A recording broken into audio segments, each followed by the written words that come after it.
Hi, this is Ralph Brandt from the Fireside. I'm going to talk a little bit about a different kind of history of radio, and it's probably going to get maybe a smidge technical, but I'm going to try to keep the technical jargon out of it and kind of make it what's somewhat understandable. The earliest home radios were massive affairs by comparison to today. They would normally have 2, 3, and even sometimes 4 tuning knobs. In addition to a volume control, many of them you listened to through a set of headphones.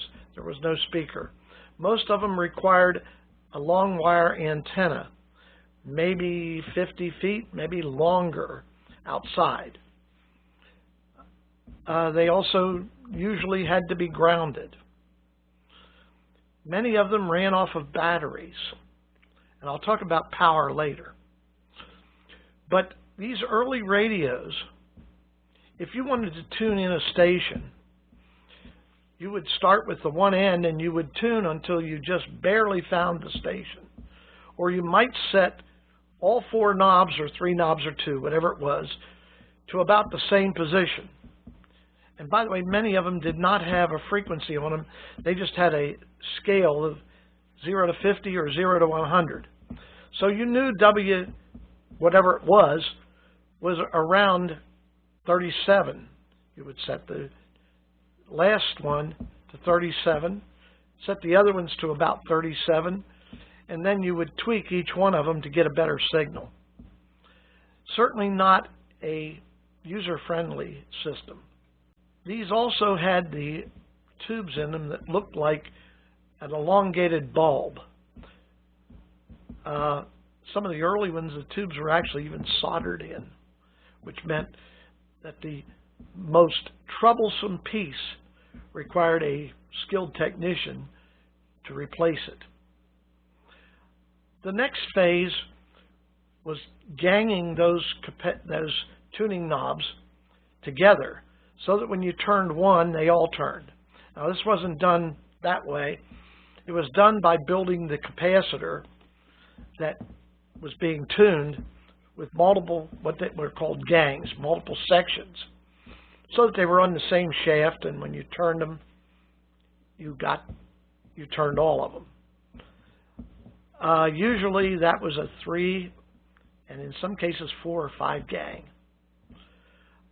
This persisted until one of 2 things came out. One of them was the superregen, and that was simply a very small, usually only 2 tubes or 3, rather than the 4, 5, 6 of the earlier ones. And it used a kind of a technique that caused that tube to act almost like several tubes, the first tube. The second one just simply made the audio stronger. I actually owned one of those, but it was not a 1920s or 30s model. It was a kit that I bought somewhere around the time I was 14, which would have been 56, 57. A company similar to Heathkit called Knight. One of their kits was the Knight Kit Ocean Hopper. It was a really neat radio. It had 3 tubes. One of those just simply made DC power. So technically, it was a 2-tube radio as far as the radio was concerned. One of those was this superregen. The other one was simply an audio amplifier. You had to listen to it with headphones. But it covered frequencies from way below the standard broadcast band, down around 170 kilohertz, which, by the way, there were some stations in that area between 170 and 500 that were in Europe, not here, broadcast stations. It would then cover the broadcast band and the shortwave bands up to 30 megahertz. Yeah, it was 30 megacycles then, which megacycles makes more sense than megahertz, but we had to change the name. It's kind of a neat radio. I soldered the pieces together. To change bands, you had to pull a coil out and put another one in. But I learned so much, both about radio and about the world, because I spent many hours listening to, and somebody will cringe, Radio Moscow, Radio Helsinki, BBC, and you get a picture of the United States from outside, something that you can't get inside. More recently, I was listening to Radio Peking and Radio Helsinki. For those of you who don't know, Helsinki is, I believe, in Finland. And there were several others that were still there. I do not know how many of these stations are there today, because it's been a couple of years since I was doing that. But that was my introduction to radio. My actual introduction to shortwave was a little earlier, because my grandfather had a radio that would listen to shortwave, and I had kind of got a taste for it there. In the mid-30s, another system came out called a superheterodyne. It's very difficult to make an amplifier to amplify various frequencies, which is what this radio with all these tuning knobs was doing, because you had to make them hit that. But you can make an amplifier that is very good if you do one frequency. And over the years, there's been a frequency that kind of was listed as standard, two of them. For AM, it was 455 or 465 kilohertz. For some reason or another, they used both. And for FM, it was 10.7 megahertz. And what you do is you create an oscillator. If you think of an oscillator like a tuning fork, it produces one tone. The only thing is, it's higher than the frequency that you're listening to. And if you want to listen to a frequency of 1,000 kilohertz, you generate a frequency of 1,455 kilohertz, and you mix it with the 1,000, and you get 455. You also get something around 1,900. You get the sum and the difference. For anyone who plays music, it's called a chord. Okay, it's called chording, playing multiple notes to get something richer.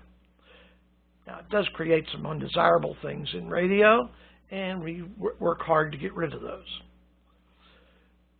But we would then feed this into this amplifier called an IF, intermediate frequency amplifier. And that thing could be made very good. It could be made very selective. That means that the station next to you could be strong, and it wouldn't interfere with you. It can be made very sensitive, because you can get a lot of gain, a lot of amplification.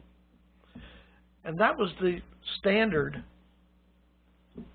through the 40s, the 50s, the 60s. AM and FM radios did that. Today there are some microchips that do this, and I've never really delved into how they do it. One of these days I got to take one of those.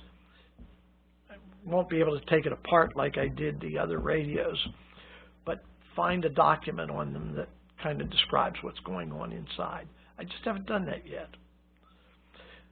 During this time, we started out with the old glass bulbs, and we moved to something, a set of tubes that had either 4, 5, 6, or 7 pins on the bottom of them, depending on how many it needed, depending on how complex the tube was, and some of them had something called a cap on the top for another connector,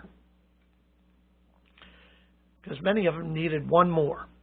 Also, putting that cap on the top separated the input from the output a little more, which makes the tube a little bit better. The next stage was a group of tubes called octals. There was also a variant of the octal called loctal. I'm going to try to get some pictures of those up here. The octal had 8 pins. Didn't matter how many, if it needed 4 or 8, it had 8. The loctal was also 8 pins. It had a center, both of these had a center pin or a center piece of material that would force you to put it in the right way.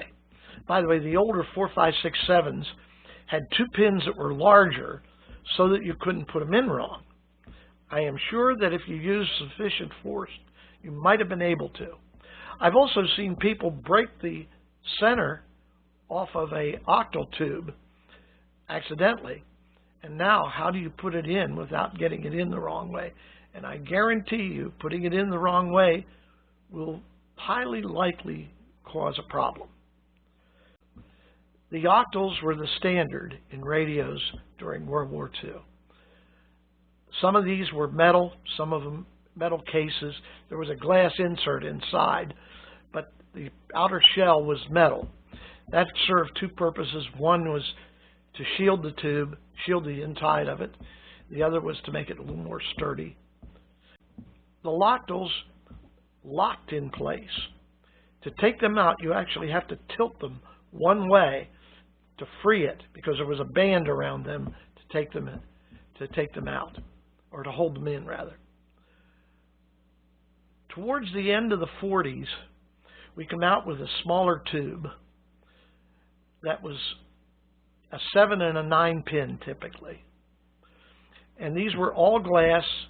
The pins were very small, could be bent easily. The previous ones, the octals and the 4, 5, 6, 7 pins, bending those maybe with a pair of pliers. They even made pin straighteners during the 50s that you could take a tube that you had abused and push it in. I never owned one. I did a couple times use a pair of pliers to straighten one that I had abused. Now, the radios that were being built during World War II are somewhat similar to this one behind me. They had either 5 or 6 tubes. There were 2 versions. The circuit diagrams, if I look at one of them, the next one is going to almost be the same. They were designed to get rid of one of the most expensive pieces of a radio. Ironically, it was not the tubes, the capacitors, or the resistors, or the speaker. It was something called a transformer. A transformer is simply an electromagnetic device. You have a coil on one end, and you have one or more coils on the other end, and they're interlaced with heavy iron. As a matter of fact, I can pick up a radio, and I can tell you if it's got a transformer or not very easily. The one behind me does not have a power transformer. Enough, the term should be used, power transformer. It does have an audio transformer for the speaker, but it doesn't have a power transformer. It takes the 110 volts off the line and converts it to about 110 volts DC with one tube. Now, here's one of the problems. There are heaters in those tubes, also called filaments. Most of the filaments prior to these radios operated on 6 or 12 volts. That's why you had a transformer. You dropped the voltage down to 6 or 12 to feed these tubes. It also had a large winding that would produce about 200 volts to feed the tubes. Well, with some playing with the tubes, they got them to work at about 120 volts. We're real well. So we didn't need the transformer to produce what we referred to as the B+. 250 volts, it's now about 120. Produced off of one tube called a rectifier. On the other side of this, we need to heat the filaments.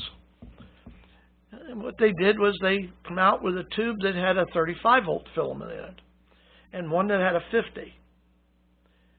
And 35 and 50 is 85. Take 85 off of 110, and you get, what, about 35. Well, if you stick 3 12s in series with that, put these all in series, you can connect them right over the 115-volt line, and they'll work. Now, for those of you who don't know what the word series means, let me explain that to you this way. Have any of you seen a set of Christmas lights that when one of them blew, they all went off? That's series, because they're connected one to the next, and one of them breaks, there's no circuit, they all go out. Of course, one of these goes out, the radio isn't going to work anyway, so it doesn't matter. That's how the power was supplied. Going backwards to some of the very old radios, they had batteries. And some of those batteries produced multiple voltages. Hint, hint. Some for the filaments, some for the B+. By the way, the filament was called A. Plate voltages were B+. And grid biases were called C's. Now, as we went on, we found ways to create the grid biases without having another power supply, or another section to the power supply. This radio back here has no power transformer. It has a 35Z5. The later radios were the smaller tubes, 35W4. And then there was the 50C5 in the later radios and the 50L6 in this one. The other three tubes are 12 something, something, something, something, okay? Have to go look at them.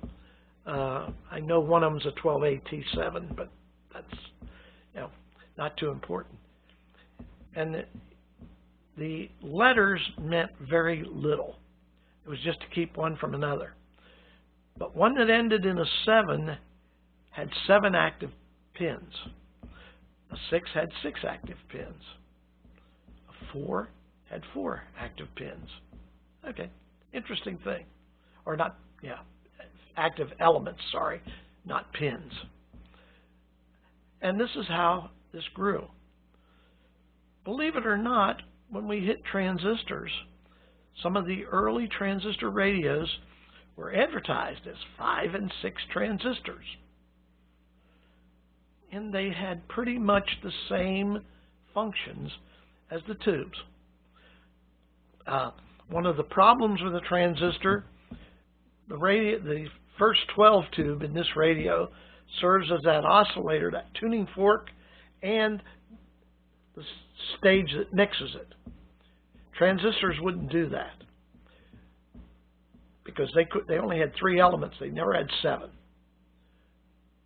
They would use one transistor to create the tone or the frequency and the other to do the mixing. So where this radio really has 4 functional tubes, the rectifier is not considered functional. You needed 5 transistors to do the same thing. And some of the 6s use 2 transistors on the output to get better tone quality. Things like that. You'll see some that even say 10, and they've got other kinds of things going on. But this is kind of a history from a more technical standpoint. Used to be, in the 50s, many drugstores had a tube tester. And you would go in and you'd take the tubes out of your radio and your TV, and you'd take them in. You'd roll this roller to get the tube number, 12AT7, good.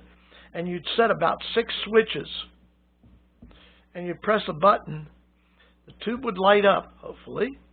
And then the needle would hopefully go up to the place where it says good. If it didn't, many of them had tubes locked in the bottom of the case or the cart that it was on. The person would come out, unlock it, take one out, and sell it to you.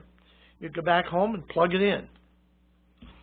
To give you an idea, the first computer, and by the way, it's not the first computer, but it's one of the first, was called ENIAC.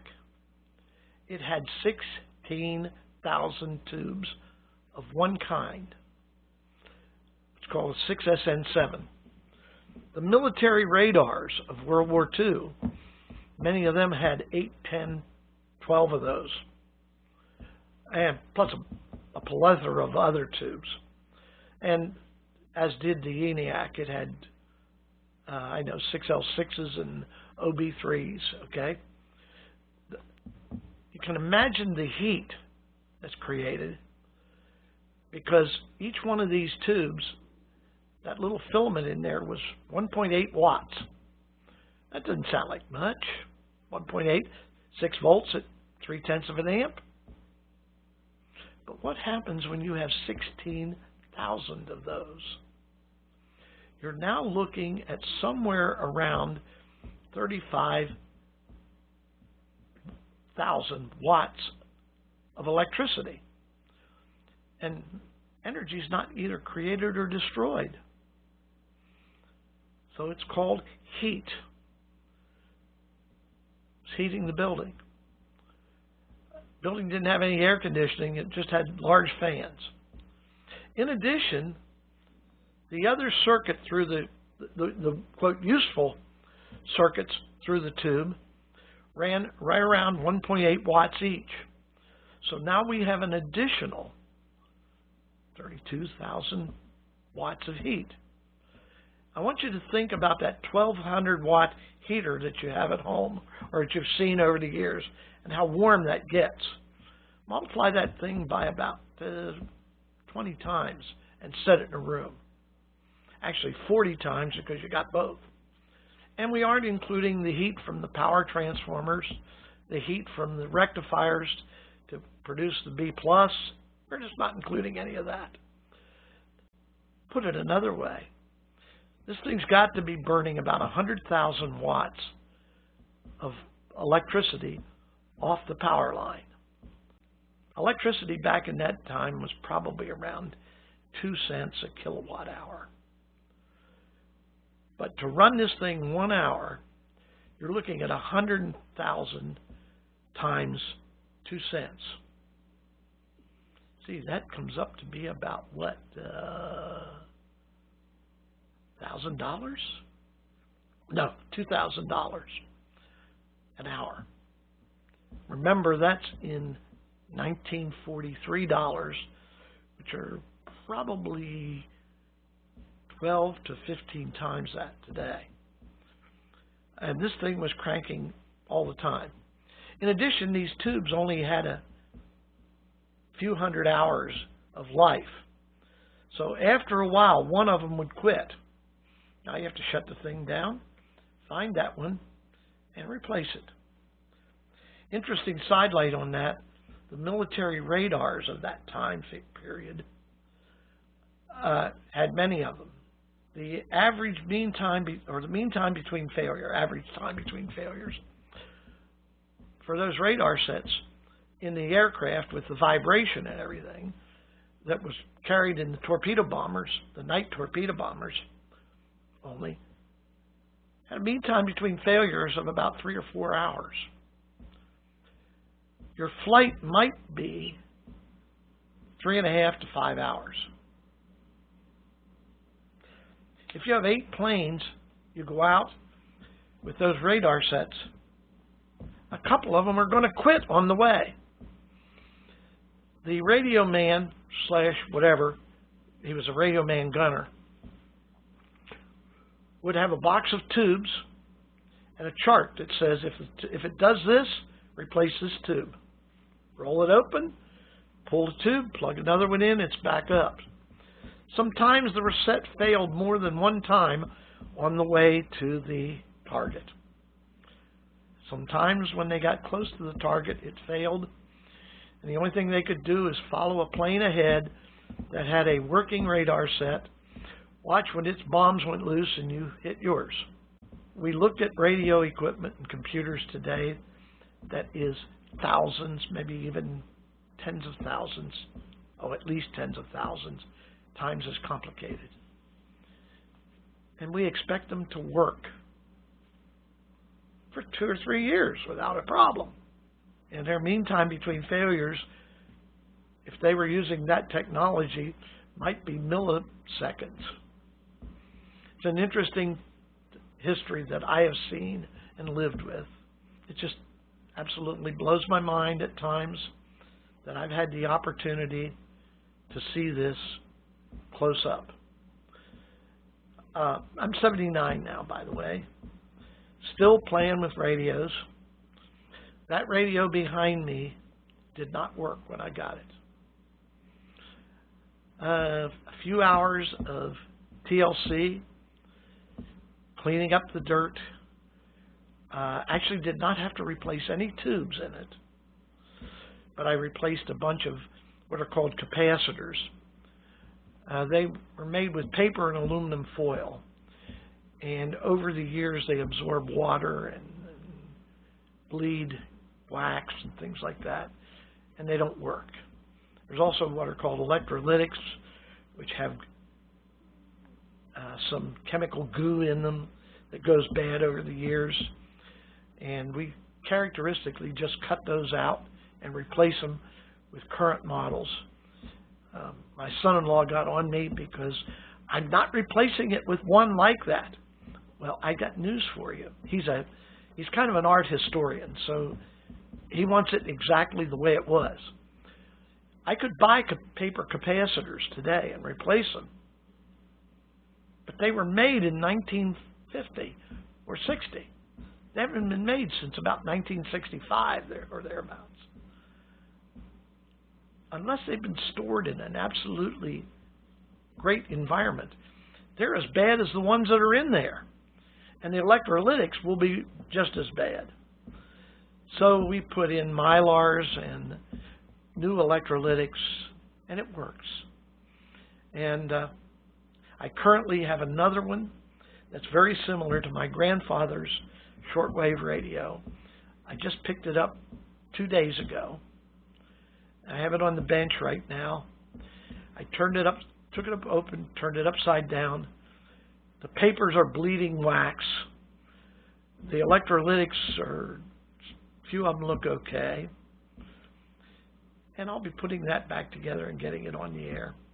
At some point, I'm going to do a couple videos using still pictures of us restoring them. My grandson has also several he's restoring. And it's a fun thing. This is Ralph Brandt from the Fireside.